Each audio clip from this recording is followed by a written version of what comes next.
In a world cluttered with information, where truth is power, Lawin Weekly News stands apart. We delve deeper, uncover facts, and bring stories to light. From political showdowns and economic triumphs to the pulse of the street and the heart of the community. We capture the moments that define us, stories that challenge, inspire, and transform. Tune in live Sundays 8 a.m. Central Standard Time and Sundays 6 p.m. Central Standard Time. These are Lawin headlines for this week. Texas National Guard soldiers can now make immigration arrests at the border. Texas Senate fast-tracks bill giving families access to private school funds. Houston congressman to pursue impeachment of President Trump. Keller ISD students protest plan to divide district. U.S. faces the worst flu season in 15 years. Philippine Consul General meets with Texas leaders to strengthen community, economic ties. Egypt warns Gaza relocation could jeopardize Israel peace treaty, spark instability. BINI's emotional reaction to AB-CBN contract renewal signing.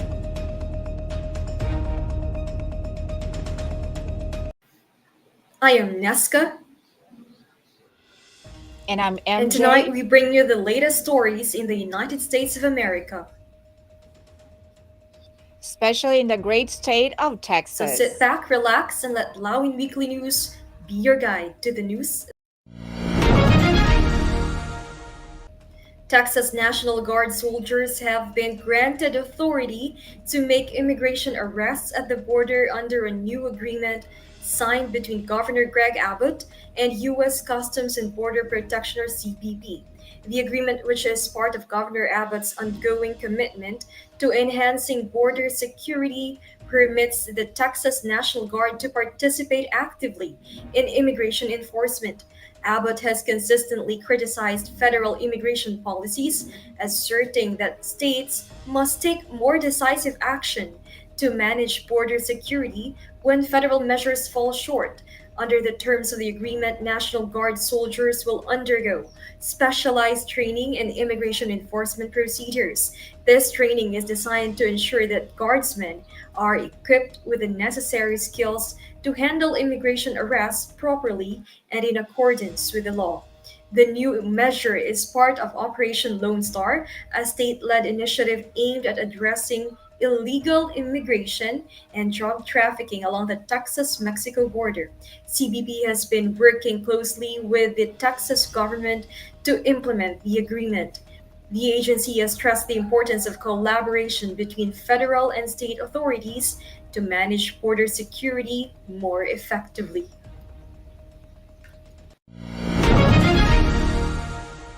Texas school districts are increasingly grappling with financially insufficient state funding, a problem affecting districts from the Panhandle to the Gulf Coast, the Piney Woods to the Rio Grande Valley. Central Texas, often seen as a bellwether for educational trends, mirrors the broader financial struggles facing educational institutions across the state. The Texas Education Agency, which oversees public education, has been a focal point for these grievances. Districts are finding that provided are not enough to meet the demands of populations, rising operational costs, and the need for infrastructure upgrades. Teachers facing materials and pressured standards have expressed frustration. The financial strain is pushing some educators to seek jobs in neighboring states offering better pay and support. In certain districts, the funding gaps have forced discussions about larger class sizes, which many experts warn could negatively affect student outcomes. Administrators are including reducing extracurricular activities, necessary technological upgrades. State legislators are address these issues, with education advocates urging a re-evaluation of the funding formula. Proposed reforms including and revising the distribution method to ensure equitable support for all districts, regardless of geographic or economic differences. The Senate has passed Senate Bill 2, a landmark proposal that would allow families to use public tax dollars for private school tuition. The bill now heads to the House of Representatives for further consideration, where key officials are optimistic about securing the necessary support to establish education savings accounts. Senate Bill 2 aims to create a system that allocates government funds toward private school tuition, a move that has sparked mixed reactions across the state. Proponents argue that the bill offers families more educational choices, particularly those dissatisfied with school or public schools. They believe the measures would allow for more tailored education, potentially improving learning outcomes by fostering competition among schools. However, critics of the bill argue that diverting funds to private institutions could weaken the financial stability of public schools, which serve the vast majority of Texas students. Governor Greg Abbott has expressed support for school choice initiatives, aligning with the goals of Senate Bill 2. Congressman Al Green has intention to file articles of impeachment against escalating tensions between the Trump administration and certain members of Congress. Texas 9th District stated that he plans to hold the president accountable for actions that he believes warrant impeachment. The specific charges have not been disclosed. The congressman has previously advocated for impeachment, citing concerns over the president's behavior and his adherence to constitutional obligations. His decision to formally introduce articles of impeachment to further fuel discussions and divisions within Washington. At the same time, President Trump made headlines at a White House press conference with Israeli Prime Minister Benjamin Netanyahu, where he proposed the idea of U.S. control over certain foreign territories. He said that the United States should assume ownership and redevelopment of these lands, provide specific plans on how this would be implemented.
Over $70,000 worth of music equipment was stolen from a recording studio in East Austin last month, marking a significant loss for the studio and the local music community. The stolen items included more than 20 guitars and other essential recording gear. The burglary occurred at night when the studio was not in use, and police reports suggest the thieves may have targeted specific high-value equipment, indicating some knowledge of the studio's inventory. The studio owner, who chose to remain anonymous, expressed frustration over the incident. The studio has been an important part of the local music scene, providing a space for both emerging and established artists to collaborate and create. Local musicians have voiced their concerns as well. Many of them relied on the studio's resources, and the theft has forced some to seek alternative recording spaces. The police are investigating the theft and reviewing security footage from the area. Authorities have urged the public to come forward with any information that may assist in recovering the stolen items. No arrests have been made as of now. Students from Keller school district recently gathered to protest a proposal that suggests dividing the district into separate areas. Keller ISD, which serves as a diverse student in the Dallas-Fort Worth metropolitan, has been differing options or opinions on the proposal. Proponents argue that lead to more efficient and better targeted resources for specific areas. However, proponents or opposing students believe that the division could exacerbate existing disparities in educational resources, particularly along racial and economic. One student under Smells Pack voiced concerns about the proposal, stating, "It is very clearly trying to divide our district along lines of race and class." The protests included students carrying signs and chanting messages in favor of unity, with many also using social media and raise awareness of community organizations and local advocacy groups have also expressed opposition to the proposal. The district could lead to disparities in access to educational opportunities and resources. Local educators have also raised concerns about the possible effects on educational quality and access to resources.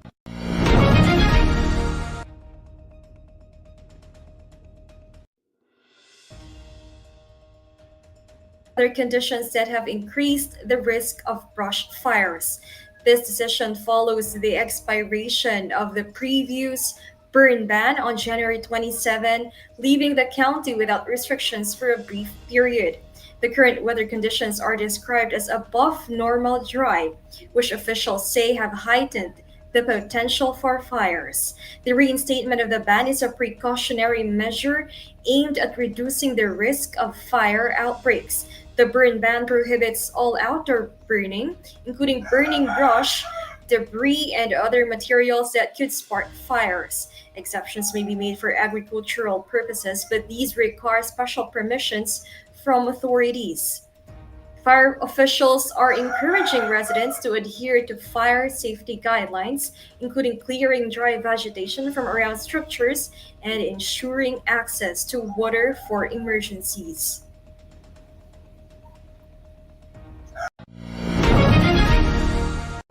Health officials are reporting that the current flu season is the most severe in at least 15 years. According to estimates from the Centers for Disease Control and Prevention, the influenza virus has spread significantly across the nation, with troubling increases in cases, hospitalizations, and fatalities. The CDC estimates that there have been at least 1 million cases of flu-related so far this season, compared to previous years. The health agency also reported approximately 10 hospitalizations due to severe flu symptoms, placing additional strain on healthcare facilities already burdened by the ongoing COVID-19 pandemic. The flu has also contributed to a significant number of deaths, with preliminary figures estimating at least 13,000 fatalities from influenza-related complications. Among these deaths are at least 57 children, raising alarms about the particularly impact the virus is having on vulnerable populations. Epidemiologists have noted that the early surge in cases has led to a higher than expected demand for flu vaccinations as individuals seek protection against severe illness.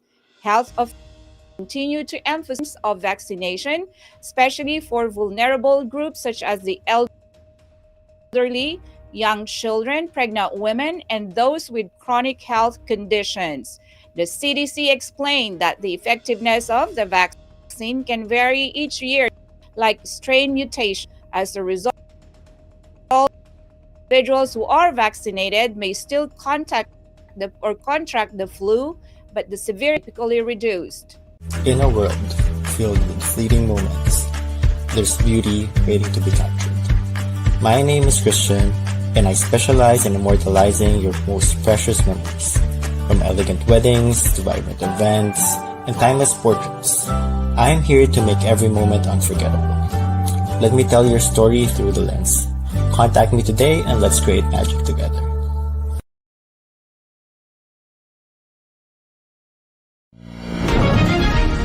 President Donald Trump is reportedly considering the sale of U.S. Steel, the nation's largest steel manufacturer, to Japan's Nippon Steel. Sources close to the administration indicate that the discussions are still informal, with various factors being evaluated before any final decisions are made. Founded in 1901, U.S. Steel has been a cornerstone of American industry, playing a crucial role in the country's manufacturing sector and contributing to national employment and economic output. However, the company has faced ongoing challenges in recent years, including fluctuating market demands, heightened global competition, and increasing regulatory pressures, particularly with environmental concerns. Nippon Steel, recognized as one of the world's leading steel producers, is known for its technological innovation and operational efficiency. The Senate adjourned today without addressing the articles of impeachment against Vice President Sara Duterte. Senate Secretary Renato Bantug received the articles at 5:49, presented to the plenary before the session ended shortly before 7 p.m. Senate Minority Leader Aquilino Coco Pimentel III noted that it was Bantug's responsibility to report the articles to the Senate. Pimentel explained that the Senatary should formally announce receipt of the impeachment complaint during the plenary session. However, the Senate adjourned. The House of Representatives endorsed the impeachment complaint against Duterte with 215 out of 306 members voting in favor of the verified complaint.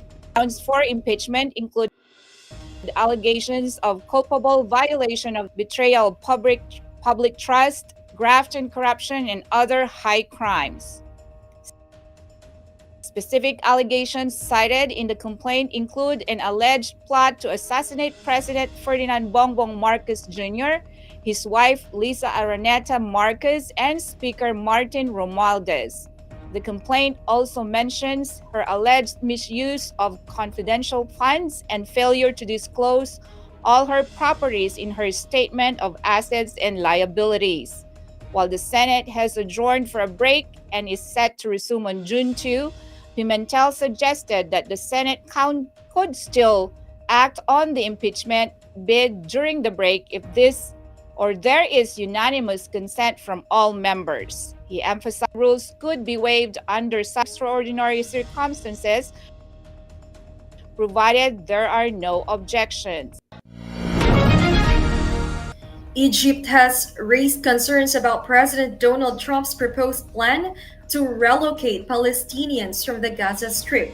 Egyptian officials have expressed fears that the plan could destabilize the region and jeopardize Egypt's peace treaty with Israel, which has been in place since 1979. The government of Egypt has been engaged in diplomatic efforts to oppose the proposal, citing the potential risks to regional stability. Despite this, Israel has begun preparations for the potential relocation of Palestinians.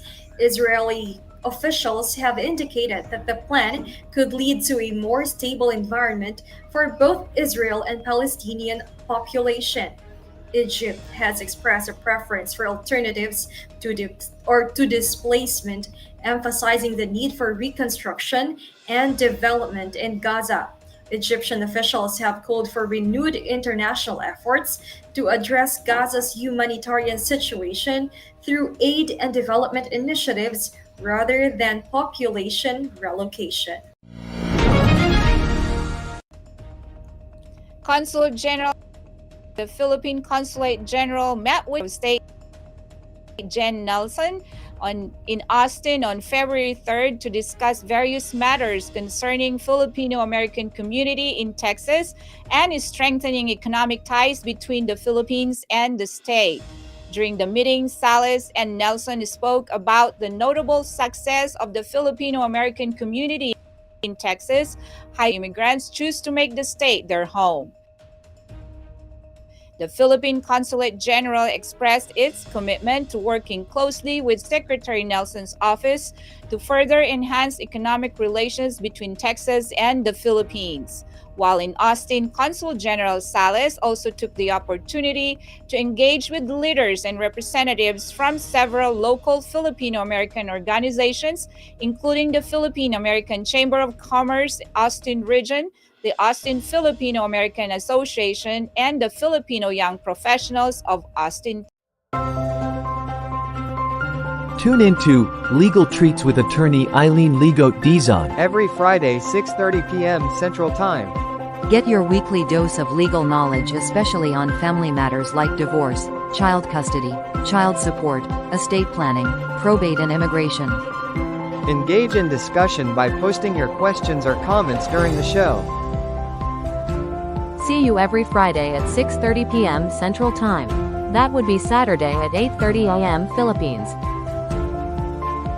Don't miss out.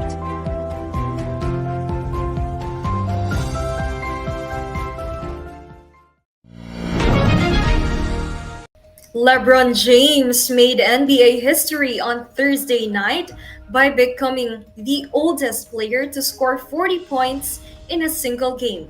At 40 years old, James achieved this milestone during the Los Angeles Lakers' 120-112 victory over the Golden State Warriors, finishing the game with a season-high 42 points. James' performance was a testament to his enduring excellence as he continues to maintain a high level of play well into his 40s. Despite being challenged by the competitive Warriors, James took control of the game, delivering key plays that pushed the Lakers to victory.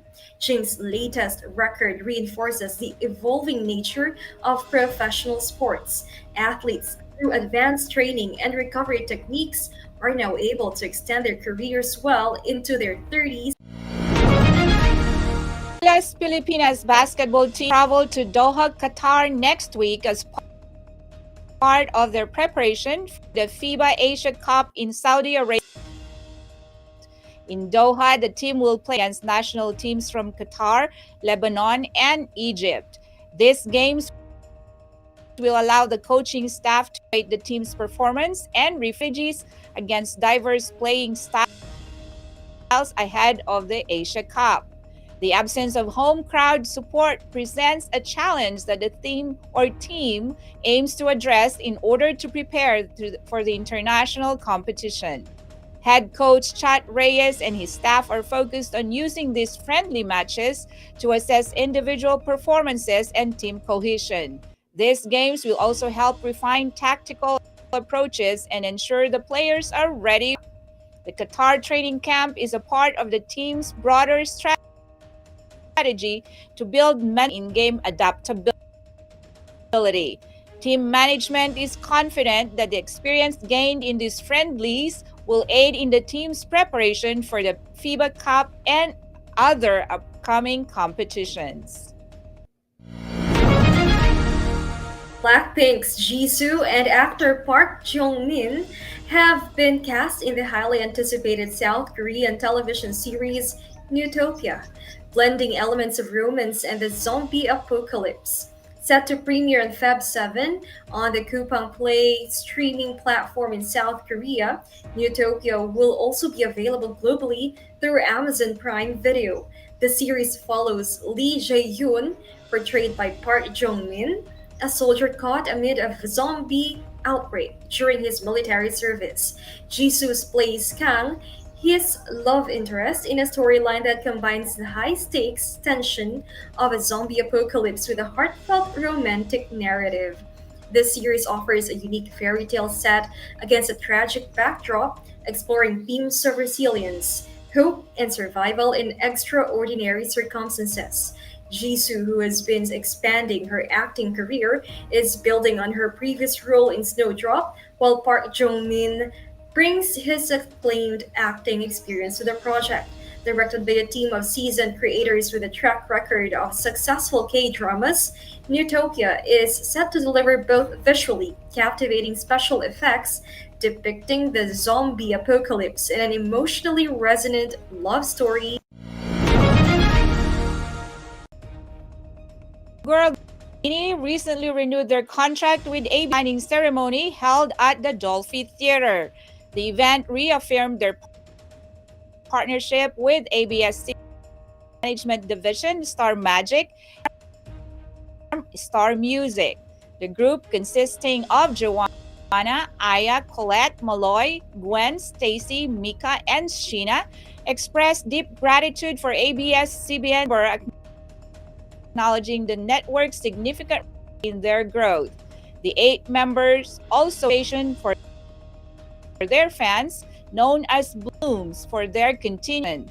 ABS-CBN executive praised Beanie for their authenticity, positive influence on Filipino culture.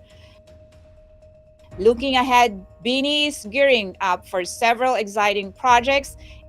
The release of a new single, Blink Twice, titled Beanieverse, an extended play, and a fan meet to celebrate 4th anniversary. As we brace ourselves for the upcoming weather changes, let's dive into what you can expect day by day. Whether you're planning outdoor activities or just preparing for the week, we've got you covered with the most accurate forecast. Stay tuned with us as we take a closer look at the weather patterns that will impact our region.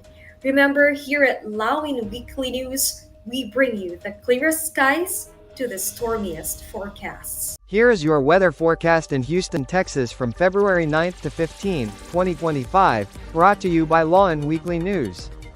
On February 9th, Sunday, the highest temperature is 80 degrees Fahrenheit with a low of 61 degrees Fahrenheit, cloudy in the morning but sunny in the afternoon.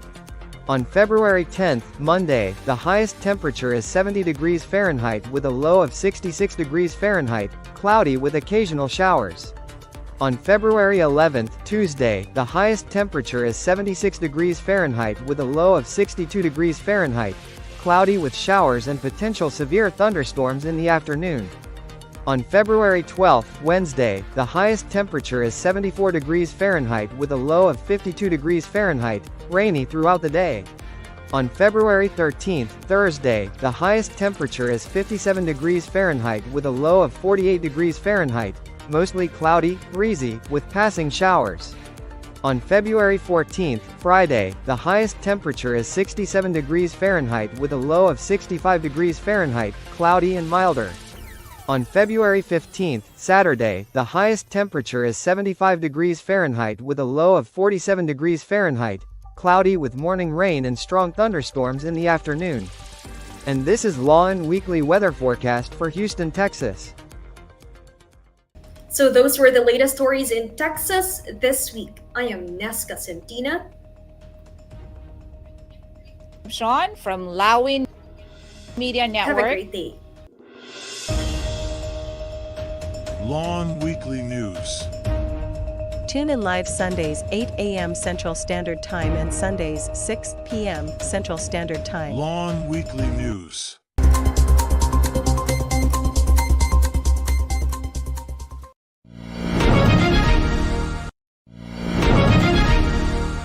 So those were the latest stories in Texas this week. I am Nesca Centina.